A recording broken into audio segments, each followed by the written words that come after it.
Saudaraku yang terkasih di dalam nama Tuhan Yesus Kristus. Di pagi hari ini kita ada di hadirat Tuhan. Kita siap mendengarkan firman Tuhan. Dan kita siap menerima Tuhan dan firman-Nya di dalam hidup kita. Di hari ini kita akan mendengarkan firman Tuhan lagi. Terambil dari Injil Yohanes pasal 14 ayat 1 hingga ayatnya yang keempat. Bunyinya demikian. Rumah Bapa, janganlah gelisah hatimu.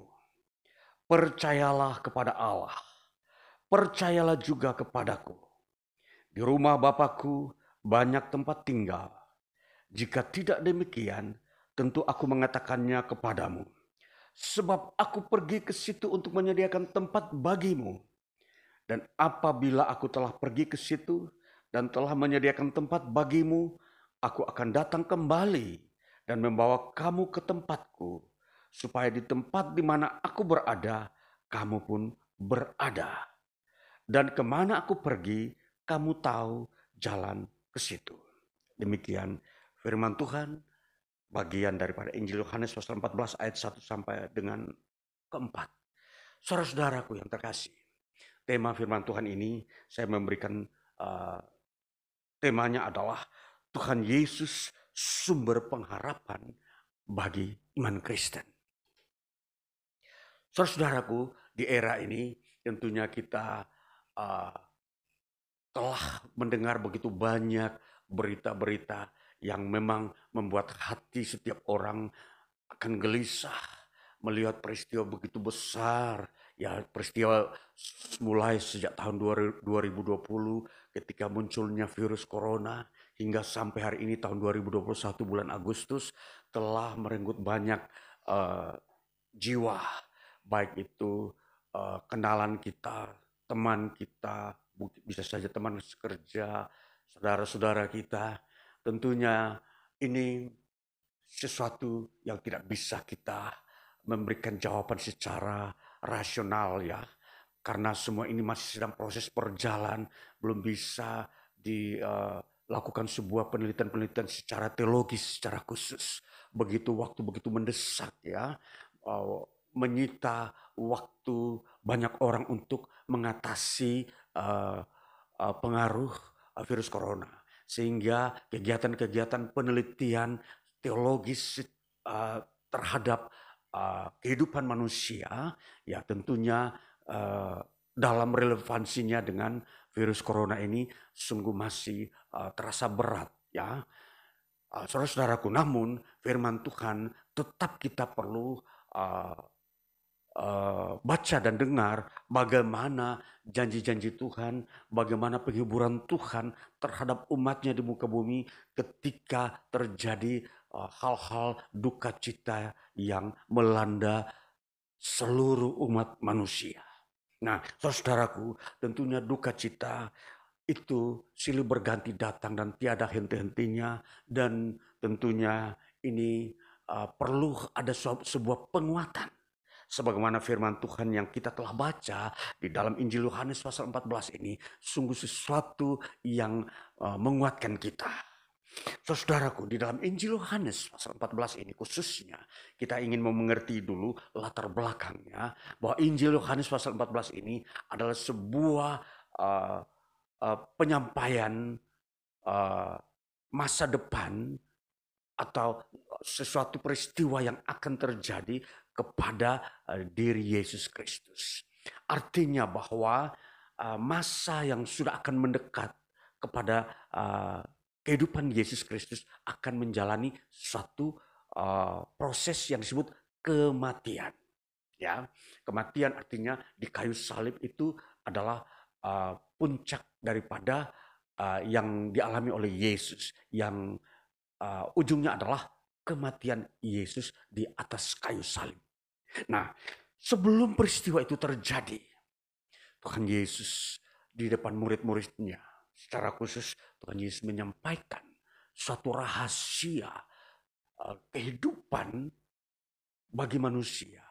Khususnya pada saat murid-murid sedang berhadapan atau sedang ada di tengah Tuhan Yesus Kristus di masa-masa menjelang hari Paskah. Dan di sini dikatakan Yesus berkata begini, jangan gelisah hatimu.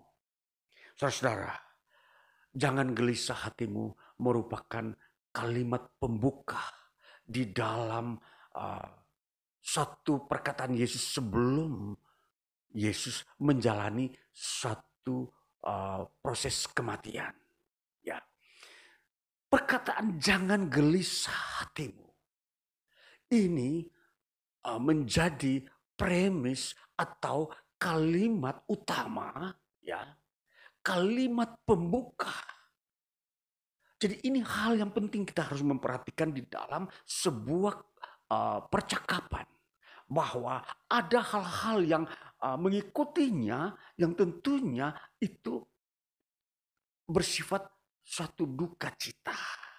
Sesuatu yang bisa saja tidak diinginkan oleh setiap orang di dalam melihat maupun mendengar peristiwa duka cita itu. Nah, jadi di sini jangan gelisah hatimu. Penegasan di sini menjadi dasar atau sumber pengharapan.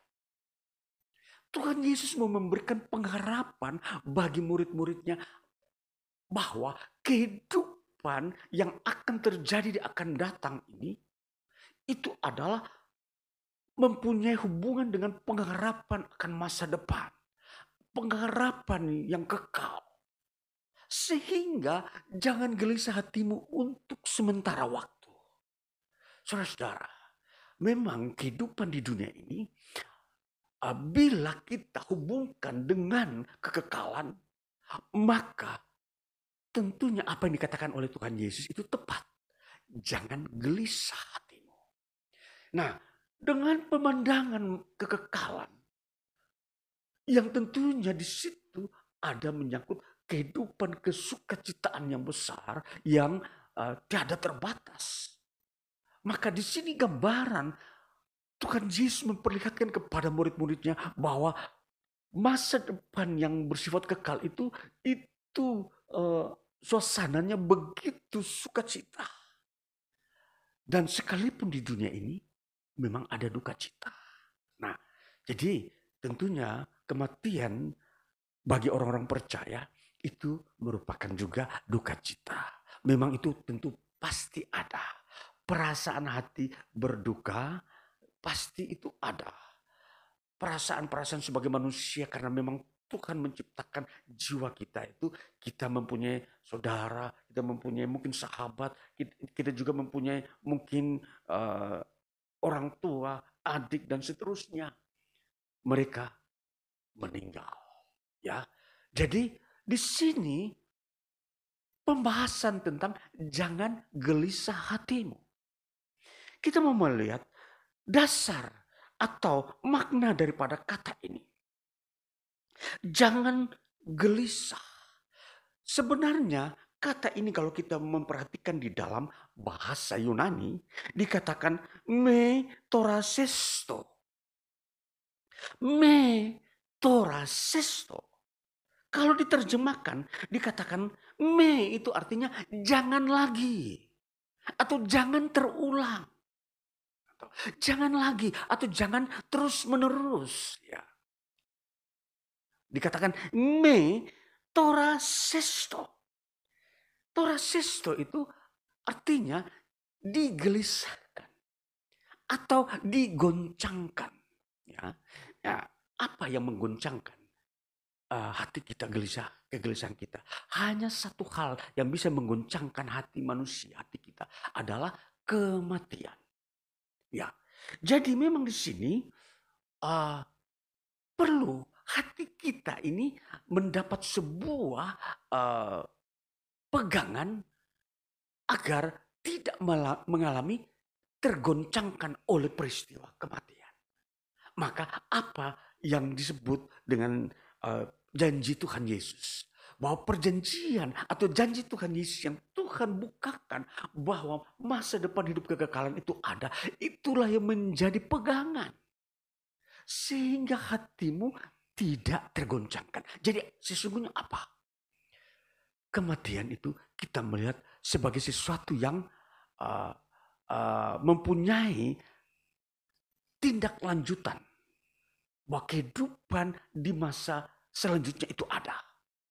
Jadi kematian bukan sesuatu kehilangan. Itu sebuah peristiwa perjalanan pendahuluan. Dia mendahului kita. Jadi di dunia ini tentunya kita memang sudah tidak bisa saling menyapa dengan orang yang bersangkutan. Namun di dalam pengetahuan kekekalan, dia adalah orang yang mendahului kita memasuki rumah Bapa. Nah, inilah yang menjadi pegangan sandaran atau pengharapan. Jangan gelisah hatimu.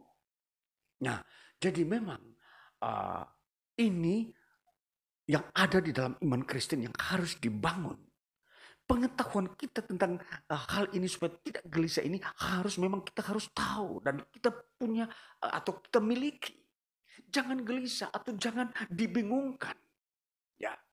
Jadi kata ini tarasesto ini itu digelisahkan atau digoncangkan atau dibingungkan. Nah, jadi kematian itu tidak perlu kita dibingungkan dengan peristiwa itu. Ini tidak perlu dibuat sesuatu seolah ini permasalahan besar. Kematian ini ada hubungan dengan rencana Allah. Bahwa kehidupan kekekalan itu akan terwujud, akan dibukakan kepada semua orang. Itulah sebabnya kematian itu ada. Nah, saudara-saudaraku, sehingga kita memahami kematian ini sebagai sesuatu hal yang lumrah. Hati tidak boleh digelisahkan. Ini hal pertama yang Yesus tegaskan. Kata me tarasesto itu pun adalah sebuah kata, kalau dilihat sifat dari kata ini adalah present imperatif. Kita harus memperhatikan bentuk-bentuk kata ini. Present imperatif. Imperatif itu artinya perintah. Present itu adalah kondisi kekinian di saat ini, di dunia ini. Jadi perintah di dunia ini bahwa janganlah gelisah. Jadi me tarasesto ini itu diaplikasikan bahwa di dunia ini jangan kamu digelisahkan soal kematian. Ya. Jadi inilah yang perlu kita ketahui, bahwa iman Kristen memiliki pengharapan sumbernya dari Yesus Kristus. Karena di dalam hal ini pengharapan yang diperlihatkan di sini adalah menyangkut masa depan setiap orang walaupun dia lewat atau dia mengalami kematian. Nah, jadi di sini kematianlah yang menjadi fokus pembicaraan atau pembahasan atau suatu berita yang diungkapkan oleh Tuhan Yesus bahwa engkau memiliki masa depan, pengharapan. Nah, saudara-saudaraku, jadi di sini kita mau melihat bahwa kondisi-kondisi di dunia ini itu memang real, itu memang fakta dan nyata bahwa kita melihat adanya kematian. Ya, kita melihat, dan ini persoalan kematian ini tidak bisa dijawab atau diselesaikan oleh ilmu pengetahuan manusia. Sehingga ini adalah persoalan Tuhan di dalamnya. Tuhan berotoritas dan Tuhan mengambil alih seluruh proses ini. Maka kalau Tuhan hadir ada di dalam peristiwa kematian, maka di situ Tuhanlah yang campur tangan dalam seluruh peristiwa-peristiwa sekecil-kecil apa di dalamnya. Nah, jadi pengetahuan ini manusia tidak mampu menyelaminya. Ini miliknya Allah, miliknya Tuhan. Pengetahuan tentang kematian ini miliknya Tuhan. Manusia siapapun tidak bisa mengetahui sedikit pun tentang hal ini. Maka kalau kita melihat peristiwa ini, kita harus tunduk kepada Allah. Bahwa Allah yang hidup. Allah yang memiliki seluruh kehidupan. Maka masa depan, pengharapan, dialah yang memilikinya. Maka Yesus Kristus berkata, janganlah lagi kamu digelisahkan soal kematian. Kamu sudah memiliki kehidupan di masa yang akan datang. Maka dunia ini walaupun tetap berjalan, tapi kamu harus tahu bahwa kamu nanti akan hidup di dalam dimensi yang baru. Kamu akan hidup lagi. Apa yang kamu hidup, tapi hidup yang baru. Hidup yang kamu akan lihat jauh lebih cemerlang daripada di dunia ini. Maka jangan gelisah. Nah ini persoalan-persoalan inilah yang Yesus atasi. Yesus bisa memberikan solusi dan jalan keluar. Itulah sebabnya Yesus Kristus menjadi sumber pengharapan bagi iman Kristen. Jawabannya ada di dalam Yesus. Tidak ada di tempat lain. Yesus katakan jangan gelisah. Pasti kamu mendapatkan satu dimensi yang baru. Kehidupan yang baru. Yang jauh lebih baik daripada kehidupan di dunia ini. Inilah penyebabnya Yesus berkata jangan gelisah. Nah, saudara-saudara yang kasih. Jadi kalau kita mau melihat lagi. Ada unsur yang kedua di dalam hal pengharapan. Yang kita dapatkan dari Tuhan Yesus Kristus. Yang unsur yang kedua dikatakan percayalah kepadaku. Pada ayatnya yang berikutnya dikatakan percayalah kepada Allah, percayalah juga kepadaku. Jadi di sini kita mau melihat Tuhan Yesus mau memperlihatkan eksistensi Allah dan eksistensi dirinya atau keberadaan Allah dan keberadaan dirinya menjadi satu kesatuan. Allah, percayalah kepada Allah dan juga percayalah kepadaku. Jadi di sini kata yang Yesus pakai juga memakai kata kai. Kai itu bisa diterjemahkan juga atau dan. Kalau kamu percaya kepada Allah dan harus juga percaya kepadaku, kata Yesus. Jadi di sini memang di sini Tuhan Yesus mau memperlihatkan bahwa dia harus juga dipercayai sebagai Allah. Kalau orang Israel, murid-murid sudah mengenal Allah melalui ajaran Taurat. Di mana Allah telah menyatakan dirinya sebagai Allah yang Maha Kuasa, pencipta langit dan bumi. Tetapi ketika Yesus datang ke dalam dunia ini, Yesus berkata kepada mereka juga, kamu boleh percaya kepada Allah, tapi kamu juga harus percaya kepadaku. Jadi di sini dua hal yang Yesus setarakan.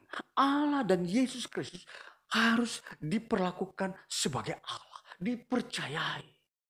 Percayalah kepadaku. Percayalah kepada Allah juga. Jadi di sini betapa indahnya pengharapan di dalam Yesus Kristus ada.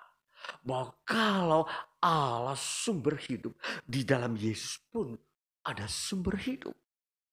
Maka kalau Yesus berkata, pistewete eis tonteon. Artinya percayalah kepada Allah. Yesus juga berkata, pistewete kepadaku dikatakan juga kepada diriku, Yesus Kristus. Jadi di sini kesamaan percaya ini memakai kata juga present aktif imperatif. Bahwa perintah percaya kepada Yesus di dalam kondisi kekinian itu juga diperlakukan. Jadi kalau kita sudah melihat bahwa jangan gelisah hatimu di dalam kondisi dunia sekarang ini. Percayalah juga kepadaku, kata Yesus, di dalam dunia sekarang ini adalah suatu hal yang setara, selaras di dalam kondisi di dunia ini. Jadi sepanjang hidup kita di dunia, kegelisahan di dunia ini dikatakan jangan lagi ada padamu. Tetapi yang harus ada padamu adalah percaya. Jadi percaya itu adalah yang harus muncul di dalam hati kita. Gelisah itu ditiadakan atau dihilangkan. Jangan ada gelisah di hatimu. Tetapi adalah percaya. Nah, jadi di sini gelisah itu adalah negatif, percaya ini positif. Jadi di sini karena apa? Karena ada berita keselamatan yang harus ada dalam hati kita, percaya. Maka hal-hal peristiwa kematian itu tidak boleh memunculkan kegelisahan di dalam hati kita. Tetapi justru percaya kepada Yesus Kristus. Karena perihal kematian itu akan diubahkan pada dimensi yang akan datang menjadi kehidupan yang lebih mulia, yang lebih berkualitas. Ini yang dimaksudkan oleh Tuhan Yesus kepada orang-orang percaya. Supaya jangan gelisah. Itulah sebabnya kalau kita sudah percaya Yesus, ada saudara-saudara kita meninggal. Ada orang tua, adik, atau kenalan, sahabat dekat meninggal. Jangan sedih. Atau jangan gelisah. Atau apapun yang berhubungan dengan itu. Tidak perlu ada. Tetapi harus ada percaya. Maka inilah perintah. Hal ini disebut perintah, artinya itu menjadi bagian iman kita. Kalau kita melakukannya berarti kita juga taat turut kepada perintah Allah. Hidup kita semuanya harus tunduk kepada perintah Allah. Maka kalau dikatakan percaya, maka kita percaya, maka kita tunduk kepada perintah Allah. Jangan gelisah, kalau kita tidak gelisah itu berarti kita tunduk juga kepada Allah. Berarti Allah, Tuhan kita berotoritas atas hidup kita. Semua elemen-elemen kecil kita, perasaan, pikiran kita dikuasai oleh perintah Allah. Ini yang harus kita ketahui. Sehingga kita perlu mendengarkan firman. Kehendak Tuhan firman itu memiliki dominasi dalam hidup kita. Bukan pengetahuan kita. Pengetahuan kita itu hanya difungsikan untuk kita bekerja. Tetapi terhadap hidup kita bukan pengetahuan kita, tapi firman Tuhan. Karena firman Tuhan itu memberikan otoritas terhadap kehidupan kita. Apapun itu yang kita jalani. Hidup ini yang berhubungan dengan kehidupan itu firman Allah. Allah yang dominan di dalamnya. Allah yang berkuasa penuh. Tidak seorang pun bisa mengambil 1% pun daripada hidup ini. Tidak bisa seorang pun mengaturnya 1% pun. 1 titik pun soal kehidupan tidak ada seorang pun bisa mengambil alihnya. 100% Tuhan yang mengambil alih kehidupan ini. Sehingga saudara-saudaraku yang terkasih, kalau berbicara tentang hidup, maka itu otoritas Allah. Itu wewenang Allah. Itu kuasanya Allah.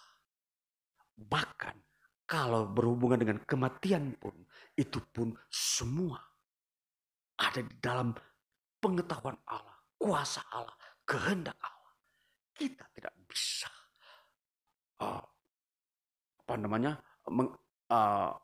mengintrospeksi atau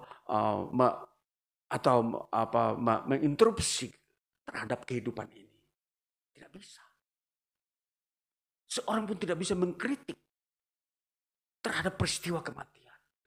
Maka peristiwa ini memperlihatkan kepada kita penundukan diri kita kepada Allah, bahwa Tuhan yang harus dipuji, disembah. Inilah menjadi dasar iman kita. Mari kita membangun iman kita seperti ini. Jangan gelisah hatimu. Bersukacitalah. Bergembiralah di hadapan Tuhan. Bahwa Tuhan pemilik hidup. Memandanglah wajahnya. Tuhan, terima kasih. Engkau mengambil siapapun orang terkasih di dalam diriku. Istriku atau anakku atau suamiku atau adikku. Semua itu harus memandang Tuhan dengan penuh syukur. Tuhan yang berhak. Tuhan yang semua mengatur waktunya. Apapun kondisi kita, mungkin kita tidak siap, mungkin kita kaget, itu pun harus kita kembalikan kontrol diri. Bahwa firman Tuhan telah berkata, jangan gelisah hatimu. Saudaraku yang terkasih, berita firman Tuhan ini untuk menghibur setiap orang dimanapun berada. Yang mendengarkan firman Tuhan hari ini, di mana Saya menyampaikan firman Tuhan supaya engkau bersukacita. Ambillah sukacita di hadapan Tuhan.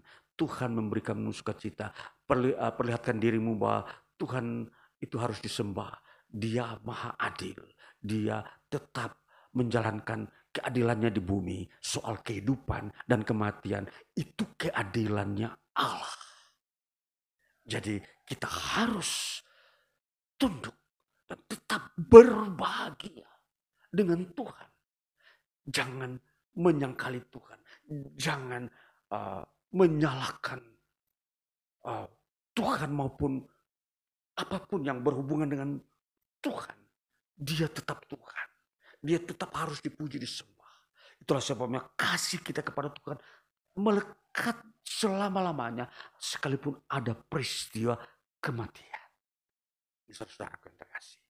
Ini yang harus kita pahami. Di dalam iman. Di luar ini maka manusia tidak akan menemukan hal seperti ini. Mereka akan bingung dan kacau. Karena kata taraseto itu artinya gelisah, goncang. Tetapi Tuhan telah menempatkan satu kata di depan kata taraseto adalah me. Jangan lagi. Jadi me itu artinya jangan lagi. Jangan terulang atau jangan diteruskan. Jangan diteruskan itu soal hal-hal gelisah. Tarasesto. Nah ini saudaraku, kita harus memperhatikan kata-kata ini, perintah ini. Sehingga kita itu betul-betul menjadi orang beriman. Berdiri percaya kepada Kristus benar-benar dengan apa yang firman Tuhan katakan. Bukan pikiran manusia. Jadi iman Kristen adalah iman yang dibangun di atas dasar firman Tuhan. Kalau firman Tuhan berkata jangan lagi gelisah hatimu, itu berarti jangan. Ini bukan perkataan manusia. Jangan lagi. Berarti kamu harus bergembira. Harus bersukacita di hadapan Tuhan. Demikian. Maka ini kita akan mengerti kehendak Tuhan. Proses-proses kehidupan selanjutnya. Dan ini firman Tuhan ini perlu kita pegang. Menjalani kehidupan di dunia ini. Nah, saudara-saudaraku yang terkasih. Selain dua hal ini. Ada sebuah alasan yang lebih besar lagi. Menyangkut perihal jangan lagi kamu digelisahkan. Adalah karena di dalam peristiwa kematian di situ Tuhan Yesus telah menyediakan tempat di dalam surga, di rumah Bapakku. Dikatakan di sini ayat kedua, di rumah Bapakku banyak tempat tinggal. Jadi kematian adalah sebuah proses peralihan dari dunia ini di mana kita tinggali ke surga di mana kita akan tinggal. Jadi surga kita akan tinggal di sana. Rumah Bapakku itu rumah Allah Bapa yang telah menyediakan. Jadi konsep yang kita tahu di dunia ini, rumah adalah tempat tinggal yang nyaman, aman. Semua keperluan kita sudah kerjakan. Kita kerjakan di bumi dengan jerih payah. Kita bagaimana kebutuhan akan air. Kita harus kerjakan supaya ada air, ada makanan, ada kesejukan, ada tempat tinggal supaya kita tetap tenang dan sukacita, tidak kedinginan pada waktu malam, tidak kepanasan pada waktu siang. Itu yang kita kerjakan, bangun yang namanya rumah, tempat tinggal. Atau dalam bahasa Yunani, oikos. Jadi rumah itu disebut sebagai tempat tinggal. Tinggal itu berarti hidup. Nah, jadi di sini Yesus menyediakan tempat tinggal di rumah Bapaknya, yaitu surga. Banyak tempat tinggal. Sehingga ini sebuah penghiburan sehingga tidak ada kegelisahan. Bahwa tempat tinggal yang kita inginkan Allah adalah suatu kehidupan kekal dan penuh kelimpahan berkat-berkat kehidupan.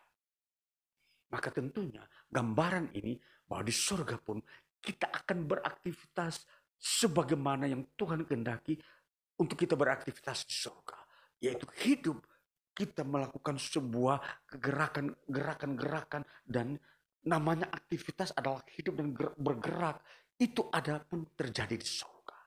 Kita dapat berkomunikasi dengan saudara-saudara seiman. Kita dapat berbicara dengan Allah. Semua yang kita pernah jalani, kita merasa enak di dunia, itu kita akan temukan di surga. Yaitu hidup itu sendiri.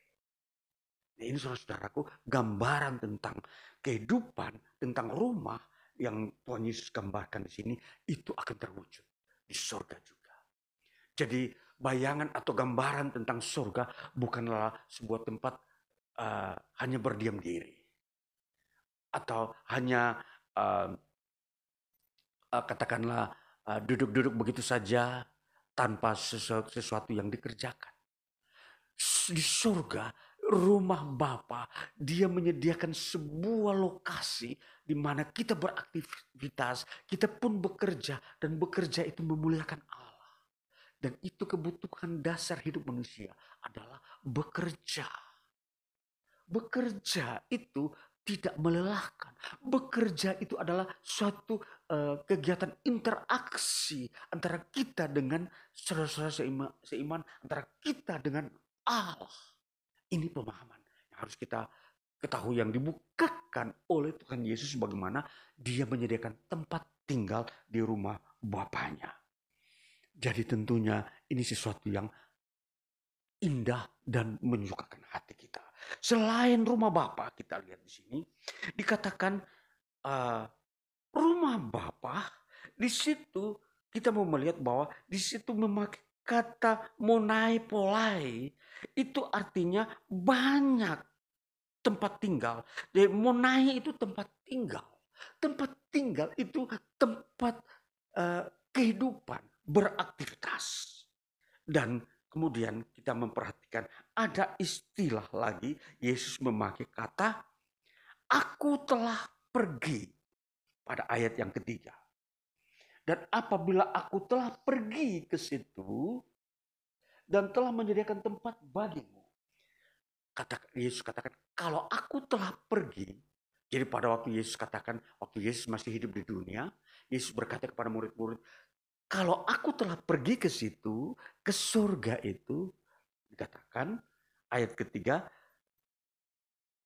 dan telah menyediakan tempat bagimu, aku akan datang kembali dan membawa kamu ke tempatku, supaya di tempat di mana aku berada, kamu pun berada. Jadi Yesus Kristus tidak bisa dipisahkan dari kita orang-orang percaya. Yesus berada di surga, kita akan dibawa oleh Yesus ke sana. Ini yang Yesus memberikan pengharapan bagi kita. Yesus menyediakan tempat. Dikatakan dalam kita memperhatikan ayat atau kata ayat 3 ini dalam bahasa Yunani, poreuto. Poreuto itu artinya aku pergi. Di sini dalam bentuk subjunktif. Poreuto itu artinya satu penghubung. Subjunktif itu penghubung ya. Minggu lalu kita sudah memperhatikan subjunktif itu kalau katakan kalau kita lihat suatu sungai untuk kita menyeberang ke seberang itu kita membutuhkan jembatan. Nah, jembatan itu disebut subjunktif, penghubung. Maka kata poreuto itu untuk menerjemahkan kata aku telah pergi, itu artinya Tuhan membangun jembatan ya antara bumi dan surga. Poreuto, subjunktif. Jadi Tuhan menyediakan jalan. Nah, jalan ini dalam bentuk jembatan, penghubung. Jadi kita mau memperhatikan pengharapan iman Kristen dalam Yesus Kristus ini begitu nyata. Yesus Kristus yang berkata demikian.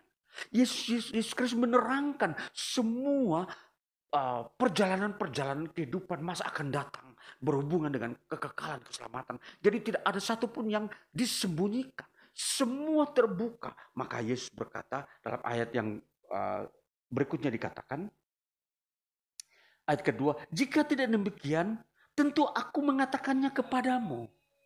Maka Yesus mengatakan hal-hal yang sembunyi, yang tidak diketahui oleh manusia, dibukakan.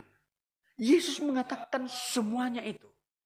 Jadi kalau Yesus mengatakan, aku menyediakan tempat, aku menyediakan jalan, itu benar-benar Yesus mengerjakannya.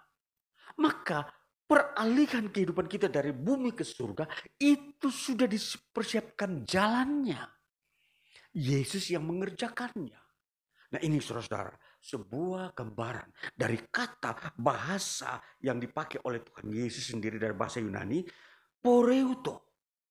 Poreuto ini itu sebuah Yesus pergi sebagai penghubung ya antara kita yang percaya kepada Dia dengan Allah.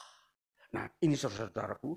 Lalu kemudian dikatakan di dalam kata yang berikutnya ialah telah menyediakan. Satu kata ini, satu kalimat ini dipakai dalam dua kata, dikatakan demikian. Aku telah pergi ke situ dan telah menyediakan. Sama halnya menyediakan dikatakan etoi masai. Telah menyediakan, kata ini juga bersifat subjunctif. Jadi kalau kata pergi, poreuto, aku telah pergi poreuto dengan kata etoi masai ini, dua kata ini mempunyai sifat yang sama, subjunctif. Sebagai penghubung. Jadi sebagai jalan, lalu di sana ada tempat Tuhan Yesus telah sediakan. Jadi Tuhan Yesus yang mengerjakan semua ini. Jadi saudara, jadi kita harus melihat bahwa peranan Tuhan Yesus dalam mempersiapkan kehidupan kekekalan kepada orang yang percaya kepadanya sungguh nyata dan jelas. Sudah dipercakapkan, sudah diperbincangkan, sudah didiskusikan sebelum ia mati. Ia telah pergi. Ya, dikatakan aku telah pergi. Dan aku telah menyediakan. Nah, ini hal yang mengindahkan, membuat kita bahagia, membuat harus kita membawa kemanusiaan kita bahwa kita ini manusia yang dipedulikan oleh Allah. Di dalam Yesus Kristus. Yesus Kristus peduli. Dia tahu kita ini lemah. Dia tahu bahwa manusia ini bagaikan domba yang tidak memiliki kekuatan untuk melawan ganasnya hidup di dunia ini. Teristimewa kematian. Kalau kematian itu tiba, itu bagaikan sesuatu keganasan yang menimpa manusia. Manusia tidak bisa beralih, manusia tidak bisa melawannya, manusia tidak bisa melarikan diri. Itulah sebabnya Yesus Kristus perlu membela dengan cara yang lain, menyediakan tempat, menyediakan kehidupan baru. Ini caranya Yesus. Allah yang datang ke dunia di dalam memberikan solusi terhadap kematian yang dihadapi oleh manusia. Maka inilah pembukaan rahasia tentang kematian bagi kita. Orang-orang percaya kepada Dia, Yesus Kristus. Firman-Nya. Firman-Nya itu membukakan rahasia terhadap diri kita manusia yang memang tidak bisa mengelak dari kematian. Kematian ini sesuatu keganasan. Sesuatu yang memang betul-betul tidak bisa seorang pun siapapun dia bisa menjawab persoalan ini. Yesus Kristus berkata, aku menyediakan jalan dan tempat di dalam peralihan kehidupan. Maka hidup kita ini akan dihidupkan kembali, dimunculkan kembali setelah kita melalui proses kematian. Jadi kematian itu bukan kehilangan, bukan kebinasaan selama-lamanya bagi kita orang percaya kepada Kristus. Kita akan mendapatkan hidup baru yang lebih berkualitas lagi daripada hidup yang sekarang di dunia ini. Itu permasalahannya. Makanya Yesus memberikan pengharapan jaminan. Jangan gelisah hatimu. Me tarasesto. Itu intinya di situ. Me tarasesto. Jadi di sini kita harus memperhatikan kata ini. Jangan lagi gelisah hatimu. Sudah ada tempat. Sudah ada hidup. Sudah ada jalan. Ini perjanjian Tuhan. Firman Tuhan kita harus pegang. Kita ingat. Tidak ada berita yang lebih menjawab daripada ini. Firman Tuhan. Tuhan Yesus memberkati kita sebagai umatnya yang hidup di tengah dunia saat ini. Harus mengerti rahasia-rahasia. Sehingga kita betul menjalani hidup sebagai orang beriman yang harus memuliakan Allah. Harus menyembah Tuhan selama-lamanya. Sekalipun ada kematian, ada duka cita di sekitar kita. Kita tetap menyembah Tuhan. Jalanilah hidup memuliakan Tuhan. Karena itu kewajibanmu melakukan pujian penyembahan kepada Tuhan. Naikkan ucapan syukur sepanjang Tuhan masih mengaruniakan hidup. Hidup itu harus berharga. Hidup itu harus diisi dengan memuji memuliakan Tuhan. Karena hidup itu miliknya Tuhan, bukan milik kita. Nah, ini saudaraku yang terkasih, biarlah firman Tuhan di hari ini akan membawa kita kepada sebuah kemenangan hidup ini. Tuhan Yesus memberkati kita. Haleluya. Amin. Mari kita masuk di dalam doa syafaat untuk melanjutkan ibadah kita. Mari kita berdoa. Bapa kami di surga, umat-Mu hari ini telah dikuatkan oleh firman-Mu. Firman-Mu sajalah yang memberikan solusi bagaimana kami manusia, umat-Mu khususnya menjalani kehidupan dan melihat fakta-fakta, realitas-realitas kehidupan di dunia ini. Bahwa kehidupan ini tidak seorang pun yang bisa menambahkan dan mengurangi. Hanya Engkau Tuhan yang berotoritas penuh, yang mengambil alih setiap detik-detik kehidupan. Bahkan kematian pun tidak bisa seorang pun mengelak. Karena itu sebuah peristiwa, kenyataan, bagian daripada kedaulatan Tuhan. Bagian daripada sejarah-sejarah yang akan timbul muncul di masa akan datang, di mana peralihan hidup akan terjadi, hidup kekal kepada mereka yang percaya kepada Kristus Yesus. Yesus Kristus telah menyediakan jalan, jembatan, dan juga tempat di sorga untuk sebuah lingkungan kehidupan, sebuah kehidupan baru, bersekutu dengan Allah dalam kekekalan, bersama orang kudusnya, bersama semua orang yang mengasihi Tuhan. Maka di hari ini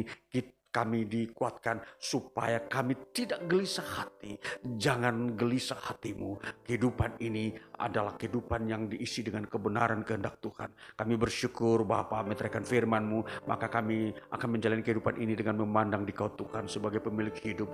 Kami akan bekerja sesuai dengan kapasitas dan sesuai dengan karunia yang Tuhan berikan. Kami bekerja dengan sukacita dan selalu membawa syukur, pujian dan persembahan kami kepadamu yang memiliki hidup. Maka kami menjalani hidup ini dengan takut akan Tuhan, penundukan diri kami kepadamu saja. Firman-Mu ada di tengah kami. Firman-Mu memerintah kami. Engkau memerintah menjalani seluruh pikiran hidup kami ini.